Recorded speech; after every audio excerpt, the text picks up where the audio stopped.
సచివాలయంలో మున్సిపల్ శాఖ కార్యదర్శి దానా కిషోర్, హైడ్రా కమిషనర్ రంగనాథ్ మీడియాతో మాట్లాడుతున్నారు. ఇప్పుడు ఆ లైవ్ చూద్దాం. ముందు నేను మొదలుపెట్టేటప్పుడు నిన్న అనుకుంటాను ఒక ప్రముఖ న్యూస్ పేపర్లో ఒక మంచి ఆర్టికల్ వచ్చింది. English news paper, reputed news paper, nationally and of course internationally also. దీని నుంచి కొన్ని ఇంగ్లీష్లో కొన్ని వారు రాసినటువంటి చెప్తూ ఉదాహరణకి ఏమవుతుందంటే, ఇప్పుడు 116 సంవత్సరాల క్రితం ఒక పెద్ద వరద వచ్చింది. హైదరాబాద్కి మూసీ ద్వారా వచ్చిన వరద వల్ల విపరీతమైన నష్టాలు వచ్చాయి. ఆనాటి నిజాం ప్రభుత్వం, నిజాం గారు చేసినటువంటి కార్యక్రమాన్ని ప్రశంసిస్తూ ఇప్పటికి కంపేర్ చేస్తూ దీని గురించి రాశారు. 2 mega projects separated by over a century, United by 1 objective. 2 పెద్ద మెగా ప్రాజెక్టులు ఒక సెంచరీ దూరంలో ఉంటూ కూడాను ఒకే ఒక కృత నిశ్చయంతో, ఒక దృఢ నిశ్చయంతో యునైట్ అయి ఉన్నాయి అని చెప్పి రాస్తారు. దీంట్లో a critical chapter in the event history of Hyderabad seems to be repeating on Moosi River bed now. 100 సంవత్సరాల క్రితం వచ్చినటువంటి చాప్టర్ మళ్ళీ రిపీట్ అవుతా ఉంది ఇప్పుడు హైదరాబాద్లో. అది ఎందుకు రిపీట్ అవుతుందని రాస్తున్నారు. Survey teams are visiting residents and demarcating houses to be demolished, while some wail, some aggressively confront the teams, and a few others defiantly erase the markings of the houses. But the teams comprising officials from the Revenue and Irrigation Department as well as civic bodies continue their visits to houses to Chadraghat, Yakutpura and చెప్పుకుంటూ వస్తూ, notably state has already drawn up plans to resettle the evicted in 2 BHK houses. రాసుకుంటూ అప్పట్లో నిజాం గారు 1908లో వచ్చినటువంటి వరదల వల్ల ఎంతమంది ప్రజలు చనిపోయారు రాసుకుంటూ వస్తూ ఈ ఆర్టికల్లో అప్పట్లో నిజాం గారు సిటీ ఇంప్రూవ్మెంట్ బోర్డుని పెట్టారు. ఆ సిటీ ఇంప్రూవ్మెంట్ బోర్డు గోల్ ఏంటంటే అరైషియే బల్దియా or beautification and embellishment of Hyderabad city. ఆనాడు నిజాం ప్రభుత్వం చేసినటువంటి ప్రక్రియ ఈరోజు మీరు మన హైకోర్టు ముందు కానీ ఉస్మానియా జనరల్ హాస్పిటల్ ముందు చూస్తే ఇంకా కూడాను నిజాం గారు కట్టినటువంటి ర్యాంపాట్లు, వాళ్ళు, రివర్ ఫ్రంట్ అప్పట్లో డెవలప్ చేశారు ఆయన. మీకు అందరికీ తెలుసు. ఇటీవలే కొంచెం నేను ఎక్కువ ఉపోద్ఘాతం ఉంటుంది ఎందుకంటే చాలా క్లారిఫికేషన్ ఇవ్వాల్సిన అవసరం ఉంది. Most of the media have reported on this. So ఇటీవలే ముఖ్యమంత్రి గారు వచ్చిన తర్వాత మేమందరం కూడా వారితో పాటు థేమ్స్ వెళ్ళాము, సౌత్ కొరియా వెళ్ళాము, రకరకాల రివర్ ఫ్రంట్స్ చూసి వచ్చాము. అటువంటివి ఈ నగరాలు ఎప్పటికీ ఊహించినప్పుడు కూడాను మన ప్రభుత్వం, నిజాం ప్రభుత్వం ఆ రోజు చేసి పెట్టింది. ఈ రోజు కూడా నమూనాలు ఉన్నాయి. ఈ రోజు ప్రభుత్వం చేసిన దానికి సంబంధించి రాస్తూ, అప్పట్లో జరిగిన దాని గురించి రాస్తూ ఈ పేపర్లు అంటున్నారు, సిఐబి వాళ్ళు సిటీ ఇంప్రూవ్మెంట్ బోర్డులు ఏం చేశారంటే, ward 4 of the city that lay within the old city was decreased in population by 26%. 22% నుంచి 14% వరకు వరదల తర్వాత జనాభా తగ్గిపోయింది.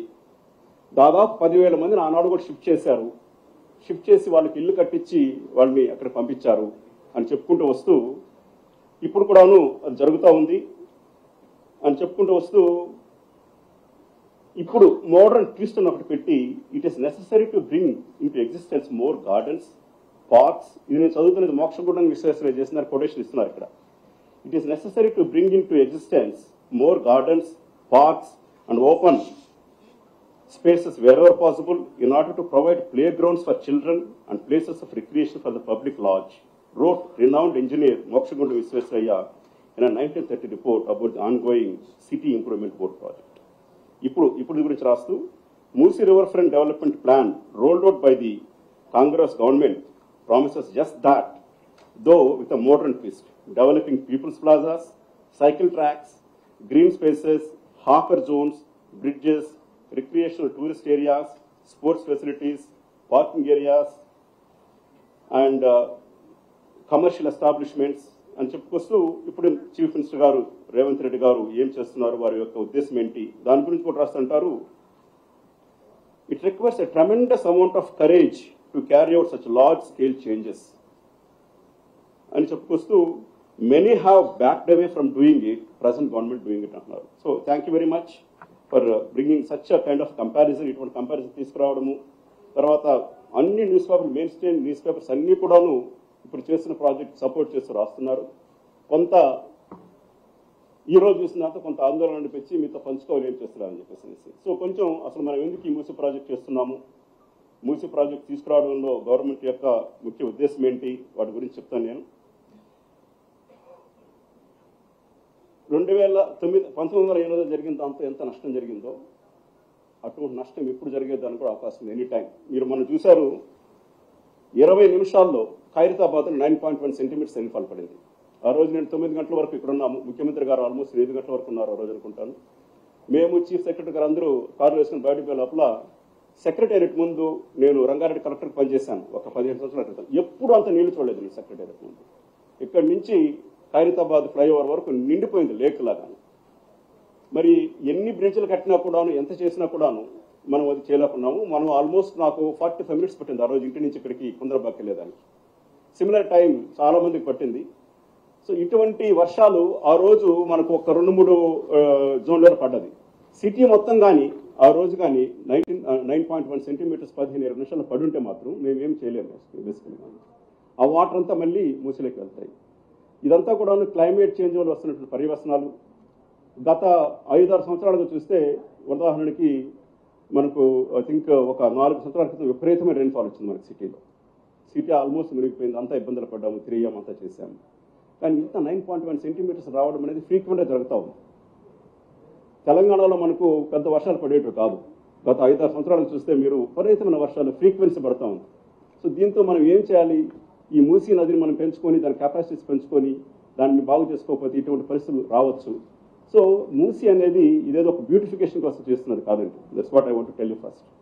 Musi is a bringing life back to the river. ఒకప్పుడు నేను వరల్డ్ బ్యాంక్లో వచ్చినప్పుడు ఒక ప్రజెంటేషన్ ఇచ్చాను, వైస్ ప్రెసిడెంట్ ఇచ్చారు. ఈ నగరం గురించి టావర్నియర్ అనేటువంటి ఒక ఫ్రెంచ్ ట్రావెలర్ 1650లో రాస్తాడు. మచిలీపట్నం అనే పోర్టు దగ్గర నుంచి ఈ రివర్ మొదలవుతుంది. ఈ రివర్ వెంబడి ఒక ట్రేడ్ రూట్ ఉంది, దాన్ని చార్మినార్ దగ్గర నుంచి వెళ్తుంది. దీంట్లో వెళ్ళినప్పుడు డైమండ్స్ కల్చరల్గా ఉండేటువంటిది ఈ నగరాన్ని, ప్యారిస్ నగరంలో ఉన్నటువంటి ఆ పురాణా పూల్ని పాంట్ నూఫ్ అనేటువంటి ప్యారిస్లోని బ్రిడ్జ్తో పోలిస్తాడు. ఈ రోజు కూడా పాంట్ నూఫ్కి మీరు వెళ్ళారంటే, రీటైన్లో వెళ్ళొచ్చాను నేను. సో బ్యూటిఫుల్, అక్కడికి వెళ్ళిన వారు ఆ పాంట్ నూఫ్ బ్రిడ్జ్ని చూసి వస్తారనమాట. హోప్ డైమండ్ ఇక్కడ దొరికింది, చాలా ప్రసిద్ధి కలిగినటువంటి రాజధాని. అనేటువంటి నగరంతో పోలిస్తూ తీసుకొచ్చారు. మేము అవంతా చూపెడుతున్నాం బేసికల్గా. సో అటువంటి గ్లోరీ ఇప్పుడు ఎక్కడుంది మనకు? ఒక అవుట్ రింగ్ రోడ్ వచ్చిన తర్వాత అది ఒక పెద్ద గ్రోత్ ఇంజిన్ తయారయ్యి హైదరాబాద్కి అది ఒక ప్రశస్తమైనటువంటి డెవలప్మెంట్ తీసుకొచ్చింది. నైట్ అండ్ ఫ్రాంక్ అనేటువంటి ఇండియా ఫారిన్ ఫార్మ్ అది ఇండియాలో ఉంది. వాళ్ళు ఏమంటారంటే, as on today Hyderabad is $80 billion economy. It contributes nearly 65%, 0.58% అటువంటి జాగ్రఫీ, ఆల్మోస్ట్ 60% జిఎస్డిపి. నగరంలో మూసి ఇవ్వబడినటువంటి ఎమ్మెల్యేలని, మేయర్ని, మీ ఇన్ఛార్జ్ మినిస్టర్లను తీసుకువెళ్ళి ఒక ప్రాజెక్ట్, ఆ ప్రాజెక్ట్ చూపించండి సీఓలు అని చెప్పేసి అక్టోబర్లో వెళ్తున్నాం. ఎందుకు వెళ్తున్నామంటే ఆ నగరం యొక్క అభివృద్ధి కాదు, నగరంలో జరుగుతున్న నదుల అభివృద్ధి కాదు, అసలు రీసెటిల్మెంట్ ఎలా చేశారో ఒకసారి చూసిరండి మీరు అనేసి. సో అది అక్టోబర్లో వెళ్ళబోతున్నాం. దాన్ని కూడా ఫైనల్ చెప్పింది డేట్ వెళ్తున్నాం. ఇవన్నీ కూడాను ఈ నగరానికి ఉన్నటువంటి ప్రశస్తిని ఇంకా పెంపొందించాలి. $80 బిలియన్ నగరాన్ని వాళ్ళు చెప్తారు 2035కి $250 బిలియన్ ఎకానమీ అవుతుందని ఒక report. Happening Hyderabad is the most happening fast. మరి సిటీని ఇంకా ముందుకు తీసుకు ముఖ్యమంత్రి గారు మంత్రివర్గం సభ్యులంతా కూర్చొని చర్చించేసినటువంటి ప్రాజెక్ట్ ఇది. దీంట్లో చారిత్రక కట్టడాలు తీసుకురావడం, ఉదాహరణకి ఉస్మానియా జనరల్ హాస్పిటల్ని షిఫ్ట్ చేసి అక్కడ మంచి దాన్ని, అది ఒరిజినల్ స్వరూపం తీసుకురావాలి. దాని పక్కన ఒక చెట్టు ఉంది, 105 సంవత్సరాల క్రితం దాదాపు 150 మంది కాపాడిన చెట్టు అది. ఇన్ఫాక్ట్ మేము రేపు ఎల్లుండి దానికి విజిట్ చేసి అప్పుడు ఒక ప్రోగ్రామ్ చేద్దాం అనుకుంటున్నాం. అట్లా ఎదురుగా హైకోర్టు ఉంది. ఇవన్నీ కూడాను ఇప్పుడు మనం ఏదైతే థేమ్స్కి వెళ్ళి చూసొస్తున్నామో, బకింగ్హామ్ ప్యాలెస్లో, థేమ్స్ నది పక్కన ఇటువంటి ప్యాలెస్లు ఇవన్నీ కూడాను, అవన్నీ చూసి నిజాం గారు కట్టించినటువంటి అవన్నీ కూడాను పూర్వ వైభవాన్ని తీసుకురావాలి. గోల్కొండ కోర్టుని టూరిస్ట్ స్పాట్గా చేయాలి. తరామతి భారత్ ఇంకా మంచిగా తీసుకురావాలి. సిటీ కాలేజ్ ఇంకా మంచిగా చేయించాలనే ఉద్దేశంతో చేస్తున్న ప్రాజెక్టులు ఇవన్నీ కూడాను. అదే కాకుండా ఎకలాజికల్గా రివర్ని మంచిగా చేయించాలి. ఇవన్నీ ఊరికే చెప్పడం కూడా కాదు, ఆల్రెడీ ఒక ప్రాజెక్ట్ స్టార్ట్ అయింది. ఉదాహరణకి మూసీలో ఉన్నటువంటి నీటిని క్లీన్ చేసేదానికి ఆల్రెడీ మనము హైదరాబాద్ నగరంలో కొన్ని ఎస్టిఫిల్ చేస్తున్నాం. హైదరాబాద్ నగరంలోనే చేస్తే సరిపోదు, చుట్టూ ఉన్నటువంటి దాంట్లో హైదరాబాద్ నగరం 650 కిలోమీటర్లు. ఓఆర్ఆర్ లోపల ఉన్నటువంటి ఏరియా ఇంకొక 1600 కిలోమీటర్లు ఉంది, స్క్వేర్ కిలోమీటర్లు. అక్కడ ఒక 13 ఎస్టీపీస్ని ప్రాజెక్ట్ ప్రభుత్వం శాంక్షన్ చేసింది. ఈ వారంలో టెండర్లకు వెళ్ళబోతున్నాం. 3,800 కోట్లు ఖర్చు పెట్టిపోతున్నాం. హైదరాబాద్ నగరంలో వచ్చేటువంటి మురికినంతా కూడా క్లీన్ చేసేదానికి 3,800 కోట్లతో 970 మిలియన్ లీటర్లు ప్రాజెక్ట్ ఒకటి స్టార్ట్ చేస్తున్నాం. 3,800 కోట్లు. అట్లాగే గోదావరి నుంచి నీటిని తీసుకొచ్చి ఆ నీటిని ఈ 2 పైన ఉన్న చెరువులు అయితే మన నిజాం గారు నిర్మించారో, మోక్షంగొండ విశ్వేశ్వరయ్య గారు చేసినప్పుడు దాన్ని అక్కడ 5 టీఎంసీస్ నింపి దాని నుంచి ఆ నీటిని నదిలో ప్రవహింపజేసి అక్కడక్కడ చెక్ డ్యాములు కట్టి దాంట్లో నింపి చేయాలని చెప్పి కార్యక్రమం ఒకటి ఉంది. అది కూడా ప్రాజెక్ట్ శాంక్షన్ అయిపోయింది. ఈ వారం దాన్ని కూడా మనము టెండర్లు కాల్ చేయబోతున్నాం. అంటే దాదాపు 10,000 కోట్ల రూపాయలు ప్రభుత్వం కృతనిశ్చయంతో ఆల్రెడీ పెట్టేసిన డబ్బులు చేయబోతున్నాం. 2026 నాకు తెలిసి జూన్ జూలై నెలకంతా కూడాను ఖచ్చితంగా ముఖ్యమంత్రి గారి ఉద్దేశం ఏంటంటే, మాకు ఇచ్చినటువంటి ఉద్దేశం ఏంటంటే, హైదరాబాద్లో ఉన్నటువంటి మూసీ నదిలో తప్పనిసరిగా మంచినీళ్ళు వెళ్ళాలి. ఆ మంచినీళ్ళు వెళ్ళడం ద్వారా నల్గొండ, సూర్యాపేటలో కూడా మంచినీళ్ళు వెళ్ళాలి. అక్కడికి అక్కడ ఉన్నటువంటి వ్యవసాయం కూడా బాగుపడాలి. చాలాసార్లు మనమే చూస్తుంటాం, మన పేపర్లు రాస్తుంటారు, విషతుల్యమైనటువంటి కూరగాయలు ఉన్నాయి. 5,000 ఎకరాల్లో విషతుల్యమైనటువంటి వ్యవసాయం జరుగుతూ ఉంది. అవంతా కూడా క్లీన్ చేయాలనే ఉద్దేశం కూడా దీంట్లో ఉంది. సో ఈ ప్రాజెక్టులో 10,000 కోట్ల రూపాయల ప్రాజెక్టులు చేశాము. ఈ నీళ్లు రాబోతున్నాయి. అట్లాగే అగ్రిగేట్ మాస్టర్ ప్లాన్, మూసీకి ఏదైతే అగ్రిగేట్ మాస్టర్ ప్లాన్ చేస్తున్నామో ఆ మాస్టర్ ప్లాన్కి సంబంధించి కూడాను ఏజెన్సీలు టెండర్లు అయిపోయినాయి. అయితే తొందరలో ఏజెన్సీ ఫైనలైజ్ చేస్తున్నాము. ఇంటర్నేషనల్ ఏజెన్సీస్, వేరు కంట్రీల్లో రివర్ ఫ్రంట్లో పనిచేసినటువంటి ఏజెన్సీస్ వస్తున్నాయి. వాళ్ళు పని మొదలు పెట్టబోతున్నారు. వాళ్ళ మాస్టర్ ప్లాన్ ఎవ్రీ 4 మంత్స్కి ఒక్కొక్క ఫేజ్ ఇస్తూ వస్తారు. సో దట్ మేము 2 సంవత్సరాల్లో రివర్లో నీళ్లు మంచిగా పారాలి, దాంతోపాటు రివర్ ఫ్రంట్ డెవలప్ చేయాలని చెప్పేసి అనుకున్నాము. దాని ప్రకారం వెళ్తున్నాం ముందు. ఆ వివరాలన్నీ కూడా తొందరలో మీతో నేను షేర్ చేసుకుంటాను చూడండి. ఈ నేపథ్యంలో మరి పునరావాసం కల్పించాల్సిన అవసరం లేదా? ఇప్పుడు మీకు ఇంతకుముందు చెప్పినట్టు ప్రతిసారి ఆ రివర్ బెడ్లో ఉన్న ప్రజలు ఈ ఇబ్బందులు పడుతూనే ఉండాల్సిందేనా? వాళ్ళందరూ కూడాను డబుల్ బెడ్రూమ్ల కోసం అప్లై చేసుకున్నారు. ప్రతి ఒక్కరు. నేను పోయి కలిశాను. ఒక వారం రోజుల క్రితం నేను, మినిస్టర్ పొన్నం ప్రభాకర్ గారు, తర్వాత కమిషనరు, కలెక్టర్ అందరం పోయి 2-3 స్థలాలు చూసాము. ప్రజలతో మాట్లాడాము. వాళ్ళు అక్కడ వెళ్ళేదానికి సిద్ధంగా ఉన్నారు. అక్కడున్న ప్రజలు కలవడం జరిగింది. కొంతమంది ప్రజాప్రతినిధులు, ఎమ్మెల్యే గారు కూడా వచ్చారు మాతో పాటు. వచ్చిన తర్వాత అక్కడ మేము అనుకున్నది ఏంటంటే, దాదాపు ఒక 3 నెలల క్రితం మూసీ రివర్ డెవలప్మెంట్ కార్పొరేషన్ వాళ్ళు డ్రోన్ సర్వే చేసి, పైనుంచి డ్రోన్ సర్వే మొత్తం 55 కిలోమీటర్లు సర్వే చేసి 600 ఇండ్లు స్ట్రక్చర్స్ ఉన్నాయి. అవి బఫర్ జోన్లో ఉన్నాయి, రివర్ బెడ్లో ఉన్నాయని చెప్పి తేల్చారు. మరి వాటిని ఏదో ఒక రోజు మనము మూవ్ చేయాల్సిన అవసరం ఉంది. నేను ప్రజలు చేసింది ఆక్రమణ అనట్లేదు, వాళ్ళు ఏం చేశారు చెప్పట్లేదు. It's a fact. మొన్న ఉదయం అనుకుంటాను, నేను ఎన్జిఓస్తో ఒక మీటింగ్ పెట్టుకోవడం జరిగింది. ఎన్జిఓస్ ఎవరంటే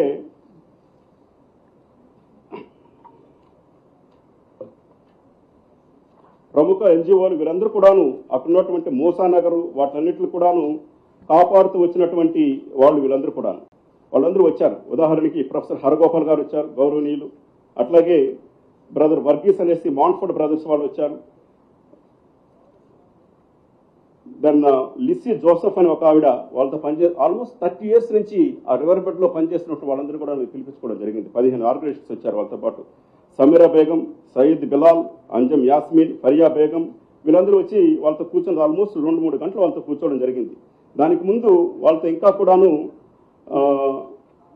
డీటెయిల్గా మాట్లాడేదానికి కలెక్టర్తో కల్పించాను, కమిషనర్ కల్పించాను. వాళ్ళు వచ్చిన తర్వాత వాళ్ళ డిమాండ్స్ కూడా తెలుసుకోవడం జరిగింది.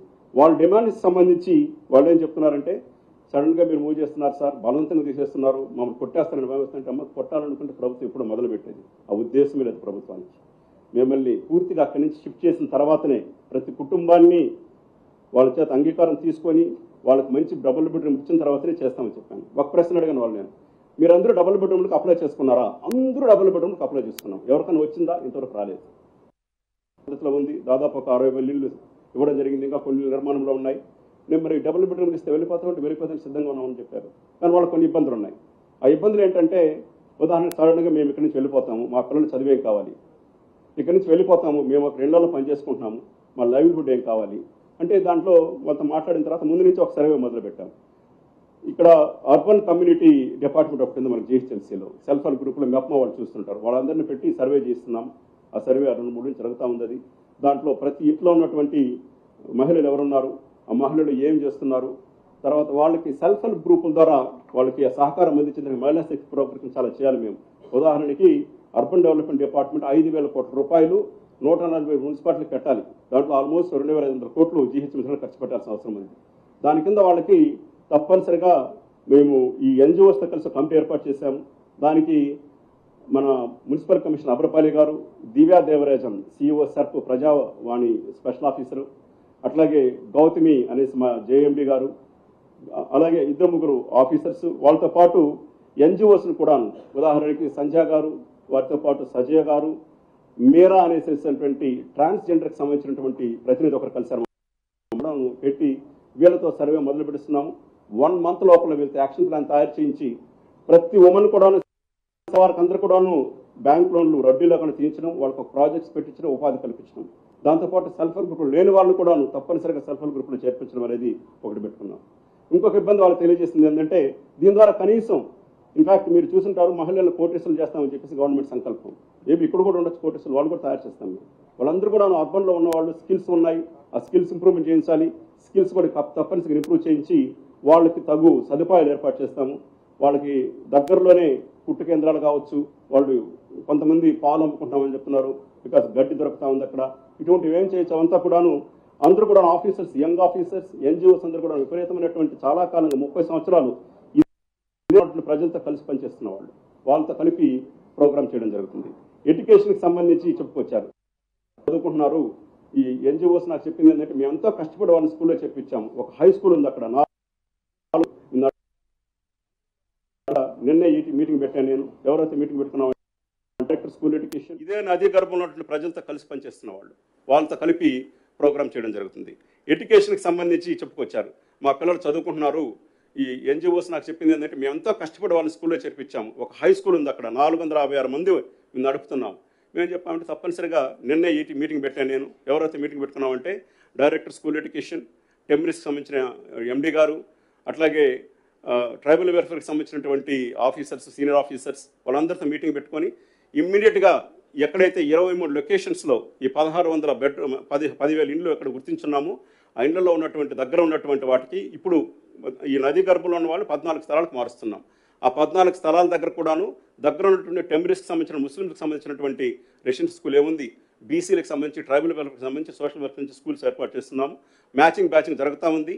ఈ రోజు ఉదయం నుంచి community resource persons from director school education 40 మంది ఇంటింటికి వెళ్ళి సర్వే చేస్తున్నారు. మీ ఇంట్లో ఎంతమంది పిల్లలు ఉన్నారు, వాళ్ళు ఏం చదువుకుంటున్నారు, వాళ్ళు ఎక్కడ చేర్పించాలనుకుంటున్నారు, పలానా దగ్గరికి మీరు వెళ్తే ఏం స్కూల్స్ ఉన్నాయో దానిపైన బ్యాచింగ్ జరుగుతూ ఉంది. ఎడ్యుకేషన్ సంబంధించి మిడిల్ ఆఫ్ ద ఇయర్లో కూడా ఈరోజు ఉదయాన్ని మళ్ళీ అందరితో మాట్లాడాను నేను, ఈ డైరెక్టర్స్తో, ఈ రెసిడెన్షియల్ స్కూల్ మేనేజ్మెంట్స్తో. మేము హాస్టల్స్లో వాళ్ళు చేర్పిస్తాం. వాళ్ళు ఎడ్యుకేషన్ ఎటువంటి ఇబ్బంది ఉండదు. దీనికి సంబంధించి నేను ప్రొఫెసర్ హరగోపాల్ గారు కూడా మాట్లాడాను ఈరోజు ఉదయం కూడాను. దీన్ని మీరు కొంచెం అడ్వైజర్గా ఉండమని చెప్పి రిక్వెస్ట్ చేశాను. వారు రెస్పాండ్ చేస్తామని చెప్పారు. ఒకవేళ వీళ్ళ ఆర్గనైజేషన్ వారు చేరకపోయినా కూడాను వారి సలహాలు ఎప్పుడు తీసుకొని ముందుకెళ్తామని చెప్పి తెలియజేస్తున్నాను. అట్లాగే ప్రొఫెసర్ కోదండరామ్ గారు నేను కలవడం జరిగింది. వారు కూడా తెలియజేశాను, సార్ మీరు దీంట్లోకి వచ్చి మాకు కొంచెం హెల్ప్ చేయాలి. ఎందుకంటే వీళ్ళందరూ కూడాను ఇంతకుముందు 1997లో అక్కడ ఇబ్బంది వచ్చినప్పుడు ఒక ఉద్యమం లాంటి జరిగింది అక్కడ. దాంట్లో పార్టిసిపేట్ చేసి అనుభవం ఉన్నవాళ్ళు, వాళ్ళ అనుభవాన్ని కూడా రంగరించుకొని ముందుకెళ్తామని చెప్పి మీకు తెలియజేస్తున్నాను. కన్నబిడ్డలకు చూసుకుని తీసుకుని చేస్తామని చేస్తున్నాను. అందుకని ఈరోజు పెద్ద వాళ్ళతో నిన్న శాంతా సిన్హా గారు వస్తామన్నారు చెప్పారు, ఎంఈ ఫౌండేషన్ వాళ్ళు రాలేకపోయారు. అటువంటి పెద్దవాళ్ళని కూడా మనం సహకారం తీసుకొని వాళ్ళ భయాలు లేకుండా చేసి తప్పనిసరిగా పంపిస్తున్నాం. చిన్న పొరపాట్లు జరగచ్చు, ఒక ఎంఆర్ఓనో లేకపోతే కింద తహసీల్దారు పొరపాటు నాకు మాట అనొచ్చు. వాళ్ళకి 1 full day ట్రైనింగ్ ఇవ్వడం జరిగింది, 3 కలెక్టర్లు కూడా. దాదాపు ఈ ప్లాన్ అంతా కూడాను పైన సర్వే చేసినంతా కూడా దాదాపు 2 నెలల క్రితం చేశాం. ఇవంతా స్టడీ చేస్తున్నాం. ఇంటింటికి వెళ్ళి చెప్తున్నారు, ఎవరిని కూడాను బలవంతంగా పంపించట్లేదు, ఎవరిని కొట్టట్లేదు, ఎవరిని తోసేయట్లేదు, ఎవరి ఇల్లు పడగొట్టట్లేదు, జరగదు. అది ప్రజలందరినీ సురక్షితంగా సంతోషంగా తీసుకుని మా ఇంట్లో ఉంచుతాం. బట్ మారినప్పుడు కొంచెం ఇబ్బందులు ఉంటాయి. దానికి సంబంధించి కూడాను వివిధ శాఖల అధికారులు ఇంకోటి కూడా ప్లాన్ చేస్తున్నాం. ఉన్నవాళ్ళు ఎదురు ముస్లిం సోదరులు కావచ్చు, బీసీ వెల్ఫేర్ సోదరులు కావచ్చు, లేకపోతే షెడ్యూల్ కాస్ట్ కావచ్చు, షెడ్యూల్ ట్రైబ్స్ కావచ్చు, అందరూ పేదవాళ్ళే ఉన్నారు అక్కడ. ఈ కార్పొరేషన్స్ ఉన్నాయి మనకు. ఆ కార్పొరేషన్స్తో కూడా ముఖ్యమంత్రి గారితో మాట్లాడాము. వారి నుంచి కూడా ఏదైనా సహాయ సహకారాలు అందించగలిగితే, ఏదైనా స్కీమ్లు ఇవ్వగలిగితే అవి తీసుకెళ్తాం. ఈ హెల్ప్ డెస్క్ అనే దగ్గర ఈరోజు ఉదయం ఇంకొక డెసిషన్ తీసుకోవడం జరిగింది. రేషన్ కార్డు కావచ్చు, ఆధార్ కార్డు కావచ్చు, గ్యాస్ కనెక్షన్ కావచ్చు, వాటికి కూడాను తప్పనిసరిగా సదుపాయాలు కల్పించి, ఎందుకంటే 3 కలెక్టర్లు ఉన్నారు, వాళ్ళు ఈ పనులు చేసేంత కూడాను. వాళ్ళ దగ్గర ఈడీఎస్సీ కార్పొరేషన్, వాళ్ళ దగ్గర ఈబీసీ కార్పొరేషన్, వాళ్ళ దగ్గర మైనారిటీ కార్పొరేషన్ ఉంది. వాళ్ళతో మీటింగ్ పెట్టుకున్నాము. వాళ్ళందరూ కూడాను షిఫ్ట్ చేసిన తర్వాత ఏదైనా బెనిఫిట్స్ వీళ్ళకి ఇవ్వగలిగితే ఆ కార్పొరేషన్ నుంచి ఎలిజిబిలిటీ ఉంటే తప్పనిసరిగా తీస్తామని చెప్పేసి మీకు అందరికీ తెలియజేసుకుంటున్నాను. ఇది చెప్పుకుంటూ చివరిగా నేను ఒక విషయం చెప్పాలనుకుంటున్నాను మీకు అందరికీ కూడా. by not a single person will be forcibly evicted. This is one thing honorable CM told us very, very clearly. ఇది కూడా మీకు అందరికీ చెప్తున్నాను నేను. తర్వాత బఫర్ జోన్కి సంబంధించి కొందరు మన మీడియా సోదరులు ఫోన్ చేసి ఎందుకు సార్ బఫర్ జోన్ చేయట్లేదు ముందు అంటున్నారు. వీళ్ళ దగ్గర బాధ ఉంది, వాళ్ళందరూ డబుల్ బెడ్రూమ్స్ పెట్టుకున్నారు, డబుల్ బెడ్రూమ్లు వచ్చాయి. నిన్న 2 రోజుల క్రితం సర్వే చేసినప్పుడు హైదరాబాద్ కలెక్టరు 576 ఇండ్లు సర్వే 974 ఇండ్లు ఒకరోజు సర్వే జరిగింది. ఆ 974 ఇళ్లలో 576 ఇండ్లకి మార్కింగ్ చేశాం. మార్కింగ్ ఎందుకని అడుగుతారు, మార్కింగ్ చేయకపోతే వాళ్ళకి తెలిసేది ఎట్లా మూవ్ చేయాల్సిన అవసరం వస్తుందనేసి 576 ఇండ్లలో 406 ఇండ్లు అంటే almost 90% people are 80% people they are willing to go. పేదవాళ్ళు చిన్న చిన్న గుడిసెలు వేసుకొని షాక్స్ వేసుకొని వర్షం వచ్చినప్పుడు మొన్న మూసిలో నీళ్లు వదిలాము, అప్పుడంతా బయట పోవాలి, వాళ్ళు రావాలి. ఇదేం వాళ్ళకి సంతోషంగా లేదు, ఎవరికి సంతోషంగా ఉండదు. వాళ్ళు ఉన్న ప్రదేశాలు మురికి కూపాలు, వాళ్ళు పోయేదానికి సిద్ధంగా ఉన్నారు. దానికి సంబంధించిన అన్ని చర్యలు తీసుకుంటున్నాము. ఇప్పుడు మాతో పనిచేసిన సిబ్బంది అందరూ కూడాను కాన్షియన్షియస్గా పనిచేసేటువంటి సిబ్బంది. మున్సిపల్ అడ్మినిస్ట్రేషన్ శాఖలో ముఖ్యమంత్రి గారు తీసుకున్న ప్రతి అధికారి కూడాను మంచి అధికారులను చూసి ఎనర్జెటిక్ ఆఫీసర్ని తీసుకోవడం జరిగింది. వాళ్ళందరూ పోయి పనిచేస్తున్నారు. ఈ బఫర్కి సంబంధించి కూడాను గంటపాదంగా చెప్తున్నాం. వాళ్ళకి మన ల్యాండ్ అక్విజిషన్ రిహాబిలిటేషన్ యాక్ట్ ఒకటి ఉంది. ఆ యాక్ట్ కింద మీకు పట్టా భూమి ఉంటే ఆ పట్టా భూమికి డబుల్ ఖర్చు ఇవ్వాలి, డబుల్ మనం కట్టాలి, పద్దు కట్టాలి దానికి ల్యాండ్ అక్విజిషన్ యాక్ట్ ప్రకారం, మార్కెట్ వాల్యూ ప్రకారం చేసుకో. రెండోది వచ్చేసేసి మీకు ఒక ఇల్లు కట్టుకొని ఉంటే ఇంకేదైనా స్ట్రక్చర్ ఉంటే బఫర్ జోన్లో ఉండి మీకు పట్టా ఉంటే అక్కడ దానికి సంబంధించి డబుల్ స్ట్రక్చర్ వాల్యూ పే చేయించాలి. దానికి టీములు తయారు చేస్తున్నాం. ఇకపోతే అక్కడ కూడా పేదవాళ్ళు ఎవరైనా ఉంటే డబుల్ బెడ్రూమ్ అని చెప్పేసి ముఖ్యమంత్రి గారు చర్య తీసుకున్నారు. దానికి సంబంధించి 15,000 ఇండ్లు శాంక్షన్ చేయడం జరిగింది. మేము నోటీస్ చేసిన ఇండ్లు 10,200 స్ట్రక్చర్స్, మాకు శాంక్షన్ చేసిన 15,000 ఇండ్లు.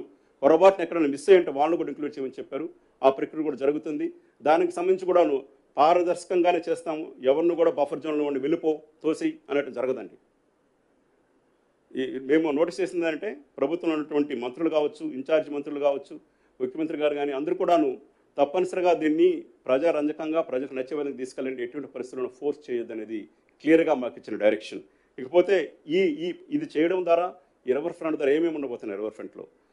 రివర్ ఫ్రంట్ పక్కనే ఈస్ట్ వెస్ట్ కారిడార్ ఒకటి కట్టబోతున్నాం. ఇప్పుడు మీరు చూస్తే ముషిరాబాద్ నుంచి మీరు షామరిపేట వెళ్ళాలంటే ఆల్మోస్ట్ ఓఆర్ఆర్కి పోయేదానికి 1 అవర్ పడుతుంది మనకు. ఈ ఈస్ట్ వెస్ట్ కారిడారు మంచిర్యాల వైపు నుంచి నార్సింగ్ దగ్గర నుంచి మనకు కింద నాగోలు వరకు కట్టామంటే 55 కిలోమీటర్లు. అది కానీ కట్టగలిగామంటే మనం 15-20 నిమిషాల్లో వీళ్ళు ఓఆర్ఆర్ పైన ఉంటారు. అక్కడి నుంచి ఒక 15 నిమిషాల్లో ఎక్కడికి పోవాలంటే అక్కడ పోగలుగుతారు. దీని ద్వారా నగరం లోపల అభివృద్ధి వస్తుంది. దీని మీద ఉన్న 18-16 బ్రిడ్జులు ఉన్నాయి. వాటన్నిటిని కూడాను ముఖ్యమంత్రి గారి ఉద్దేశం ఏంటంటే వాటిని మంచిగా హిస్టారికల్గా వారసత్వం ఉట్టుపడేటట్టు కట్టమంటున్నారు. అక్కడ పెట్టి హాకర్స్ జోన్స్ పెట్టమంటున్నారు. వాటిలో తప్పనిసరిగా హాకర్స్ జోన్ పెట్టడం జరుగుతుంది. దాని ద్వారా అక్కడ నగరంలో ఉన్నటువంటి ఇప్పుడు మీరు చూస్తే హైకోర్టుకి వెళ్ళే ముందు మనకు 2-3 బ్రిడ్జులు ఉంటాయి. వాటిలో జనాలు ఎప్పుడు విపరీతంగా ఉంటారు. సాయంకాలం పోతే అక్కడే అంగడిలో పెట్టుకుని అమ్ముతుంటారు. వాళ్ళందరినీ కూడా మంచి ప్రదేశాలకి మార్చమని ఒకటి ఉందన్నమాట. అది కూడా చెప్పారు. అట్లాగే నగరం నది వెంబడి రిక్రియేషన్ జోన్స్, అట్లాగే పబ్లిక్ ఫ్రీగా పోయేదానికి పార్క్స్ డెవలప్మెంట్స్, జనరంజకంగా ఉండే ప్రోగ్రామ్ చేయడము ఇవన్నీ చేయడం జరుగుతుంది. బిజినెసెస్ కూడా వస్తాయి. ఇప్పుడు మీరు మూసీ రివర్ ఫ్రంట్ గురించి ఎట్లా ఆలోచిస్తున్నామో ఇదే రకంగా దాదాపు అన్ని నగరాల్లోనూ ప్రతి నగరంలోనూ మీరు యూరోప్లో ఎక్కడికి పోయినా కానీ అమెరికాలో ఎక్కడికి పోయినా కానీ ప్రతి నగరంలోనూ ఒక నది ఉంటుంది. నది వెంబడి బిజినెసెస్ జరుగుతున్నాయి. దే హ్యావ్ బికమ్ బిలియనీరింగ్ తయారయ్యారు. దాంట్లో పేద ప్రజలు కూడా హక్కులు కల్పించడం జరుగుతుంది. పేద ప్రజలు తీసేయడం జరగదు. ఎవరైతే ఇప్పుడు అక్కడక్కడ అంగళ్ళు పెట్టుకొని ఉన్నారో వాళ్ళందరినీ రీఓరియంట్ చేసి తప్పనిసరిగా వాళ్ళకి హాకర్ జోన్స్లోనే ప్లేస్ ఇవ్వడం జరుగుతుంది అనేది ముఖ్యమంత్రి గారికి ఉద్దేశం. అది కూడా మీకు అందరికీ తెలియజేసుకుంటున్నాను నేను. ఇకపోతే ఎప్పుడు కూడాను ముఖ్యంగా మనం గమనించాల్సింది క్లైమేట్ చేంజ్ అనేది is in our door step. జరుగుతూ ఉంది ఇప్పుడు క్లైమేట్ చేంజ్. ఈ క్లస్టర్ ఆఫ్ రెయిన్స్ ఎన్ని పడుతున్నాయో ముందుకు మనం చూడలేదు. మేము కలెక్టర్గా పనిచేసినప్పుడు 5-6 సంవత్సరాలకు ఒక రెయిన్ వచ్చేది, ఇంత పెద్ద రెయిన్. ఇప్పుడు ప్రాక్టికల్గా ఎవ్రీ 10 రోజులకు వస్తూ ఉంది రెయిన్. హెవీ రెయిన్ వచ్చేస్తూ ఉంది, డౌన్ పోర్ వస్తూ ఉంది. మనం ఎంత చేసినా ఏమి అరకట్లేకపోతున్నాం. అందుకని ఈరోజు నగరంలో చూస్తే కూడాను వాటర్ హోల్డింగ్ స్ట్రక్చర్ చేయమని చెప్పారు సీఎం గారు. ఆల్మోస్ట్ 10 ప్రాంతాలు మొదలుపెట్టాం. ఒక్కొక్కటి 10 లక్షలు. అటువంటివి ప్రతి దగ్గర వాటర్ నిలిచే దగ్గర చేయాలని ఇక్కడే కాదు వరంగల్లో చేయాలి, కరీంనగర్ నుంచి ప్రతి నగరంలో 95 చేయించారు. ఆ ప్రోగ్రామ్ జరుగుతూ ఉంది. అట్లాగే మనం హైడ్రాన్ తీసుకొచ్చినప్పుడు ముఖ్య ఉద్దేశం హైడ్రాది డిజాస్టర్ మేనేజ్మెంట్కి సంబంధించినటువంటి చేయాలని చెప్పాము. తెలంగాణ కోర్ అర్బన్ రీజన్కి సంబంధించి ఒక సబ్ కమిటీని ఏర్పాటు చేసి దానికి నేను సెక్రటరీగా ఉన్నాను. దాంట్లో వివిధ సెక్రటరీలు ఉన్నారు. మేమందరం కూడా హైదరాబాద్ నగరాన్ని డిజాస్టర్ ప్రూఫ్గా ఎలా చేయాలి. ఒక్కసారి విపరీతమైన వర్షం ఊర్లో పడిందంటే అన్ని పనులు ఆగిపోతాయి, ఎవరు పోరు, నగరానికి నష్టం వస్తుంది. మీరు బయట నగరాలు మనం చూసినప్పుడు పెద్ద పెద్ద వర్షాలు తట్టుకుని నగరాలు కట్టుకున్నారు, వాళ్ళు విపరీతంగా డబ్బులు ఖర్చు పెట్టారు. దానివల్ల నగరంలో ఉన్నటువంటి బిజినెసెస్ దెబ్బతినట్లేదు. పేద ప్రజలు ముఖ్యంగా హర్ట్ అయ్యేది ఎవరంటే చిన్న చిన్న బిజినెస్ల వాళ్ళ బిజినెస్ కొట్టుకుపోతాయి, వర్షాలు తడిచిపోతాయి, వాటిని కూడా ప్రొటెక్ట్ చేయాల్సిన అవసరం ఉంది. ఇటువంటివి ట్రాఫిక్ సమస్యలు రాకుండా దానికి హైడ్రాన్ తీసుకురావడం జరిగింది. ఇటువంటి మంచి ఆలోచనతో ముందుకెళ్తున్నాం. We also request your full cooperation in this. దయచేసి ఎక్కడైనా ఇబ్బందులు ఉంటే నాతో మాట్లాడుతున్నారు మీడియా సోదరులు, అండ్ దెన్ సోషల్ మీడియాలో వస్తున్నట్టు దాన్ని మనం కౌంటర్ చేయాల్సిన అవసరం ఉంది. మన నగరానికి సంబంధించినటువంటి వారసత్వ సంపదని మనం తిరిగి సంపాదించుకోబోతున్నాం. నగరానికి జీవనదిలాగా దాన్ని తయారు చేయాలని అనుకుంటున్నాం. 26 సంవత్సరానికంతా కూడాను ఆ నదిలో మంచి నీళ్ళు పారుతుంటాయి. అక్కడక్కడ చెక్ డ్యాములు కడతాము. దానికి సంబంధించి కొంచెం 10,000 కోట్ల రూపాయలు ప్రాజెక్ట్ శాంక్షన్ అయ్యి ఈ వారంలో నెక్స్ట్ వారం టెండర్ వస్తుంది. 1 మంత్లో ఏజెన్సీస్ వస్తారు, ఒక 2 మంత్స్లో వర్క్ స్టార్ట్ అవుతుంది. ఇది ఉంది కాబట్టే మనం కొంచెం వీళ్ళని తరలించడం జరుగుతూ ఉంది. బట్ ఈ తరలించడంలో ఎక్కడ కూడా బలవంతపు తరలించడం ఉండదని చెప్పేసి మీకు పత్రికాముఖంగా మా ప్రజాప్రతినిధులకి అట్లాగే నగర ప్రజలందరికీ తెలియజేస్తున్నాను. ఇది ఒక్క మూసీకి సంబంధించిందో ఆ ఏరియాకి సంబంధించిందో కాదు, ఇది మన నగరానికి మొత్తానికి సంబంధించింది. ఎట్లయితే ఓఆర్ఆర్ గ్రోత్ కారిడార్ వచ్చి విపరీతమైనటువంటి అభివృద్ధి తీసుకొచ్చిందో, 10 లక్షల స్థలాలు ఈరోజు 100 కోట్లే కూర్చున్నాయో, ఈ యొక్క మూసీ నది కూడా అటువంటి సంపదని, అటువంటి వారసత్వ సంపదని తీసుకురాబోతుంది, అక్కడున్న ప్రజలకు మేలు చేయబోతుంది. కాబట్టి దీన్ని మీరందరూ సహకరించాలి. మేమైతే ఏర్పాటు చేసిన కమిటీల్లో వీలైనంత మంది ప్రజా స్వచ్ఛంద సంస్థ తీసుకోవాలనుకుంటున్నాం, వాళ్ళతో కలిసి పనిచేస్తాం. We will walk with the people, we walk with the people's organizations, we will walk with media in this entire thing అని తెలియజేసుకుంటూ నేను సెలవు తీసుకుంటున్నాను. Thank you very much. Yeah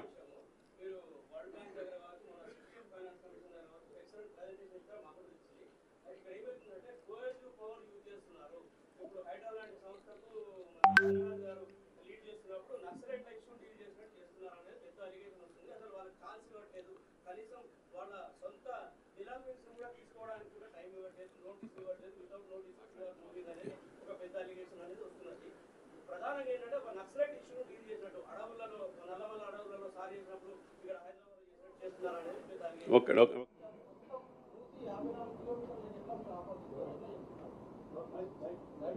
మూసి 54 కిలోమీటర్లకి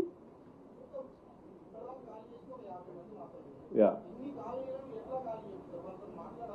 తోటి ముందస్తుగా సమావేశాలు పెట్టాలి, వాళ్ళ అభిప్రాయాలు తీసుకోవాలి. ఈ డెవలప్మెంట్కి సంబంధించినటువంటి విషయంలో కావచ్చు, వాళ్ళు ఖాళీ చేస్తారా లేదన్నటువంటి అంశం మీద ఇట్లాంటి డెవలప్మెంట్ విషయంలో కొన్ని నిబంధనలు ఉంటాయి కదా. ఖచ్చితంగా వాళ్ళ అభిప్రాయాలు తీసుకొని స్వచ్ఛందంగా వాళ్ళ యొక్క సంతకాలు తీసుకున్న తర్వాతనే మార్క్ చేయాల్సి ఉంటుంది. మీరు అట్లాంటి ఇన్ఫర్మేషన్ కానీ అట్లాంటి సమావేశాలు పెట్టకుండా డైరెక్ట్ పోయి వాళ్ళ ఇళ్లలోకి మార్క్ చేసేసి మేము ఖచ్చితంగా కూలుస్తాము లేదంటే ఖాళీ చేయాల్సిందే కూలుస్తామని ఎవరితో అనలేదు.